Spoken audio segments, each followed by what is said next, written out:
کہ پریمبل سے 2 پوائنٹس اور آپ سے رہنمائی چاہیں گے. ایک میوزک کے بارے میں انہوں نے کہا کہ میوزک بھی جو ہے وہ مطلقاً کلی طور پہ حرام نہیں ہے. تو اس کے حوالے سے اور بھی ویسے اختلاف رائے میں فقہا میں ملتا ہے, اسپیشلی علامہ یوسف القرضاوی صاحب کی اوپینین اس بارے میں کافی نرم ملتی ہے. آپ کی اس حوالے سے کیا رائے ہے؟ یوسف القرضاوی صاحب تو اب آئے نا جی, کچھ عرصہ پہلے فوت ہوئے ہیں, مفتی اعظم قطر. جی جی.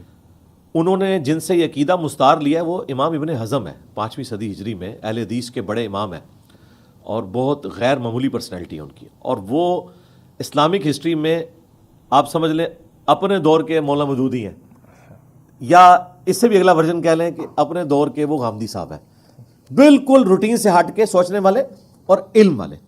ان کے نزدیک تو جو انسٹرومنٹس ہیں نا میوزک کے, ان کی خرید و فروخت کرنا بھی حلال ہے. ٹھیک ہے, انہی کو کوٹ کیا ہے اسلام میں حلال و حرام. جب کتاب لکھی گئی یوسف القرضاوی کی, اردو میں ترجمہ ہوا ہے, میں نے اس کا تعارف بھی کروایا تھا ایک جگہ. کچھ چیزیں انہوں نے بہت اچھی اس میں ایڈریس کی ہیں, میں اس کے ساتھ ایگری کرتا ہوں, لیکن کچھ چیزیں بہت روٹین سے ہٹ کے ہیں.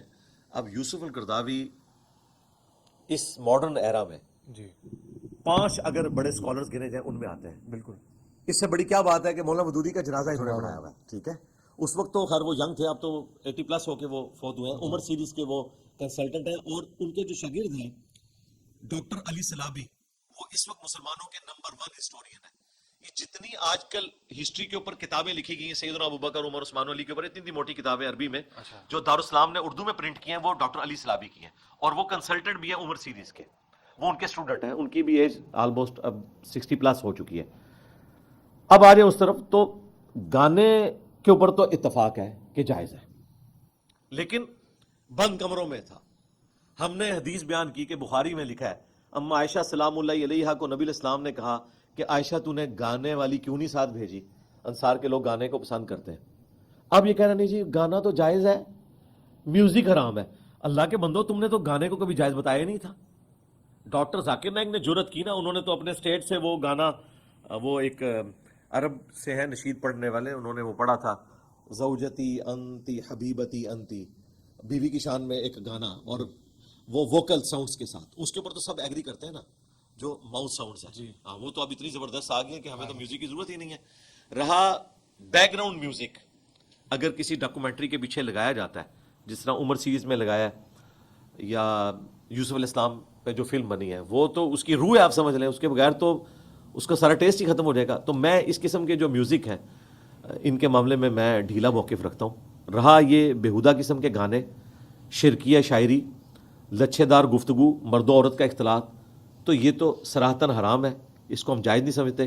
غامدی صاحب نے اس ماڈرن دور میں میوزک کے حوالے سے نرم رویہ اڈاپٹ کیا, لیکن جب ان سے پوچھا گیا کہ آپ کسی غزل کی محفل میں جا کے بیٹھے, تو انہوں نے کہا یار میں ایک مذہبی پرسنالٹی ہوں, میں نے آپ کو شرعی مسئلہ بتایا, اس طرح کی محفل میں ایک مذہبی بندے کا کام نہیں کہ وہ جائے. ہاں یہاں تو اب یہ اسی طریقے سے ہے کہ اگر کوئی مجھے پوچھے پینٹ شرٹ کے بارے میں, تو میں تو اسے جائز سمجھتا ہوں.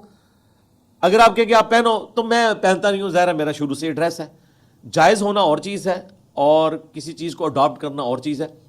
بہرحال ان شارٹ یہ ہے کہ میوزک والا جو گانا ہے, مرد و عورت کا اختلاط ہو, گندی شاعری ہو, اور یہ آج کل کے جو ڈسکو قسم کے گانے ہیں, اس سے تو وائڈ کریں. ہاں جنگی ترانے ہوں, ملی نغمے ہوں آئی ایس پی آر کے, تو وہ آپ گنگنا لیں. کیوں گناہ گار کہہ رہے ہیں مطلب؟ وہ آپ گنگنا لیں. تم سارے گناہ گار.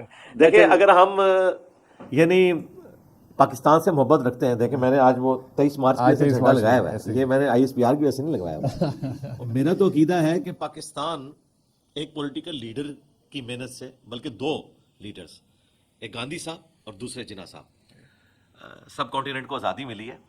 یہ کسی جرنیل نے ہمیں جتوایا نہیں ملک, ہم نے ایک پولیٹیکل سٹرگل کے بعد ون کیا ہے.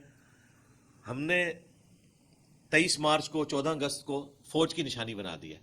فوجی بیچارے اکیلے وہ پریڈیں کرتے ہیں اور ہم ٹی وی پہ دیکھتے ہیں. حالانکہ ہر پاکستانی کو یہ دن منانا چاہیے, فوج پہ صرف نہیں ڈال دینا چاہیے. ٹھیک ہے, وہ ان کی جو ایک morale بلند کرنے کے لیے سب کچھ کیا جاتا ہے وہ اپنی جگہ ہے, لیکن بالکل اس کو فوجی دن بنا کے پیش کرنا, اس میں پولیٹیکل گورنمنٹس کا بھی قصور ہے اور عوام الناس کا بھی قصور ہے, سیدھی سی بات ہے. تو آپ آئی ایس پی آر کے بھی گانے سنیں, اچھی بات ہے. میں تو بڑے شوق سے وہ جب یہ انہوں نے میں ایسی قوم سے ہوں,